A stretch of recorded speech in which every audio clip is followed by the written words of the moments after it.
I'm the Tireless Tangler, and welcome back to my channel. Today we are going to be doing a new kind of Celtic knot. It is a mandala form of the cross-stitch free-handed knot that we did in my very first video, the one that was based on the diamonds. And if you'll notice, the way this is set up, it has the line that we did in that first tutorial is in a circle, and then the diamonds are set up along that.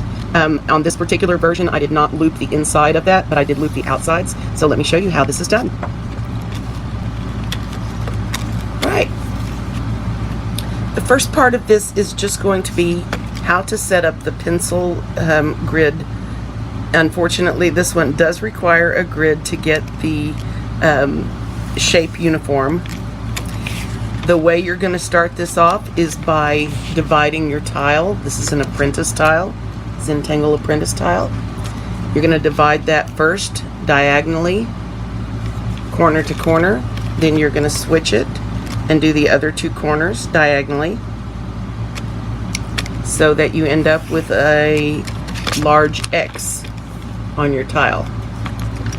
Then, using your straight edge, you're going to want to again divide this tile in half,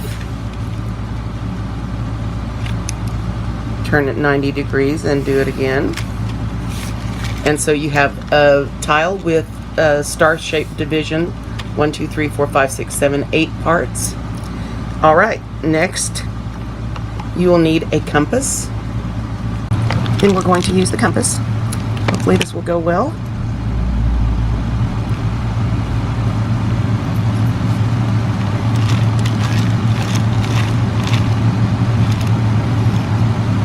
I'm really bad at these compass things. We want 5 concentric circles here. Oh my goodness.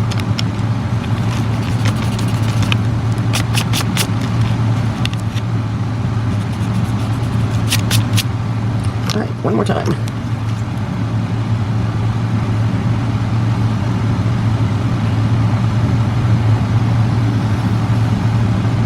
That's 2. Oops. 3. 4, and let's do another one again.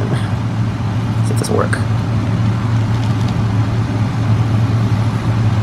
Okay, so you basically have your apprentice tile divided into 8 parts, and then 5 concentric circles from the center going out, and try to leave yourself a fairly large-ish area in the center for drawing in the form. Okay. The next thing we want to do is divide each of these pie shapes in half. It's not going to be a line. We're just going to make a little tiny marks down the center. Let's see if that's right. That looks pretty good. Down the center. I just eyeball it. You're welcome to measure this out if you care. That's why mine tend to be sometimes lopsided. Okay, like so. And then repeat that on all these sections. All 8 sections.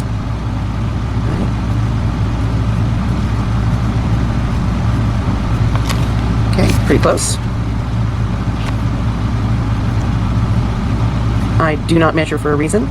I don't really care if it's exact, but these are beautiful if they are done with an exact measuring. So however you prefer to do these is perfect for you. That is great. Don't forget to tag me with your work. If you try this out, I would love to see what you come up with. Hashtag the Tireless Tangler. All right, this is what we're going to start with, and what I'm going to do is run an eraser over this very quickly and try to just leave a faint outline left, so that I can still see the lines, but that it's not so overwhelmed with pencil markings. Otherwise, I'm afraid it'll be a little confusing. Okay, so I know what you're thinking. Why did we draw all that in if we're just going to erase it? You'll still be able to see it well enough to draw on. Now, I'm not trying to take it all out. I'm just trying to make it a little bit less strong, because when we pencil in the form, all the different lines are a little confusing. All right, so hopefully you can still see enough here to work with.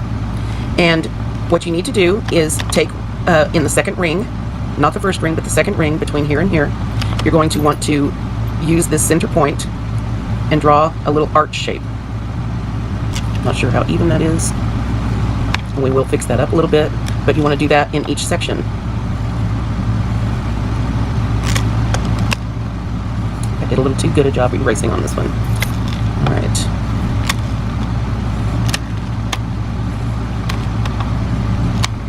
Okay. Let's see.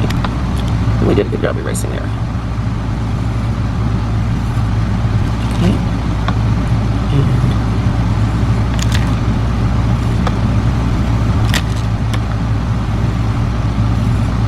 There. Now, take a minute and fix anything on there that doesn't look right. For example, this right here is a little off center, so let's go ahead and fix that right now. It's a little more even. This one.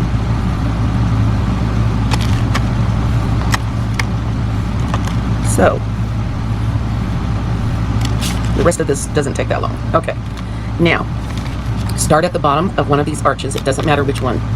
And you're going to follow this arch and cause this arch to go through this cross right here, where these lines cross, and continue up to this midpoint on the next section over. So you're going to have an arc that goes straight up like that, following this curve.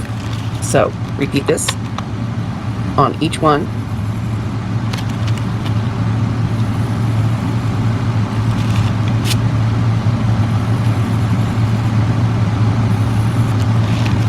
Doesn't have to be perfect.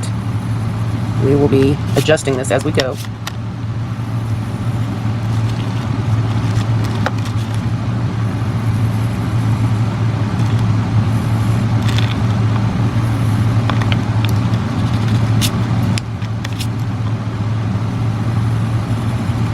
All right.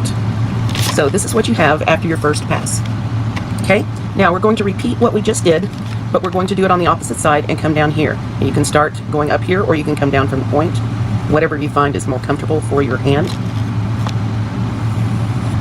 But I suggest you do them all the same so that you have consistency in your strokes in the lines.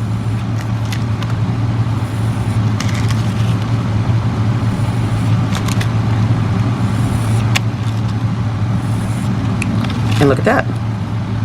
That is all finished. And now we want to erase a little bit more. The guidelines, not a lot, but a little bit, so that you know where we are here. The rest of this is going to be fairly easy. We're not going to worry about over and under on this knot. I'm just going to show you by steps, sort of like we did the Trinity knot last time. And I'm going to show you how this works.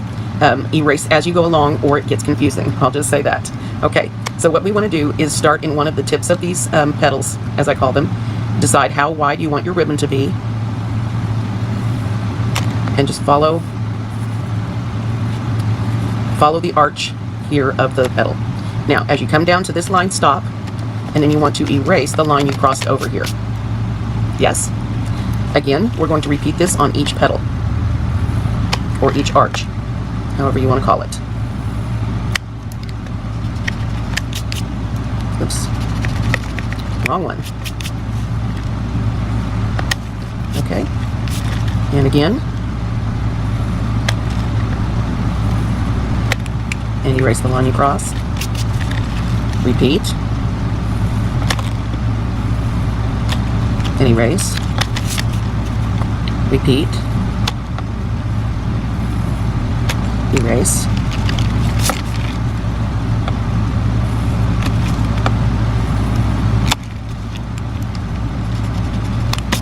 Again, the erasing doesn't have to be perfect. It's just to help you remember which part goes over and which part goes under. If you follow these steps, then you won't get confused. If you don't, then I promise you will. Even though this is not a hard knot to figure out, these steps really do make it a lot easier, I found, at least for me. All right. Well. Okay. And we're done. All right, this is what we have next. Okay, the next step, you want to go back where you started on the arches on this line, and we are now going to finish this underneath. So take this, follow this line, so match this parallel as you go down, and you're going to want to stop, you're going to want to stop at the center point right there. Okay, now at this point you're going to want to fix how those come together.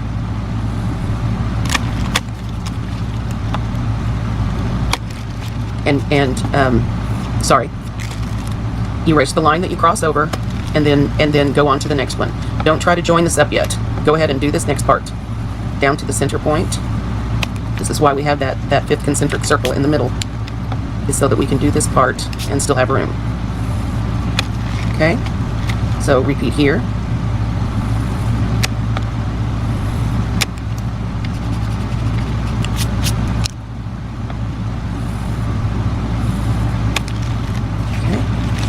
Once again, see where that center point is right there. Yep.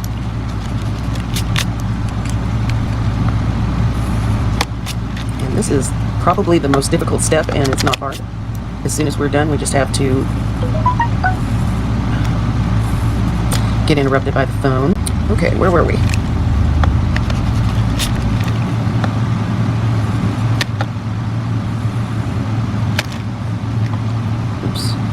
Okay, one cautionary note. May have outsmarted myself with the erasing here. Okay, this is our center point. This is the line we want to go to. All right. So, let's see, here's where we're going. Okay.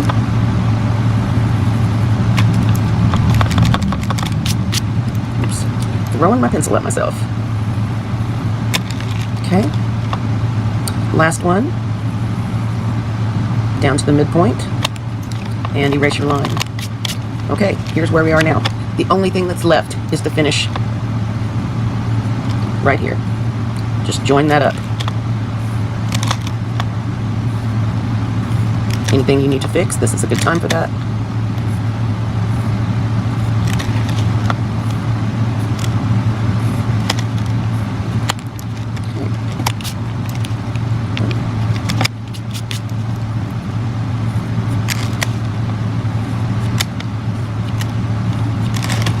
Okay, here we go.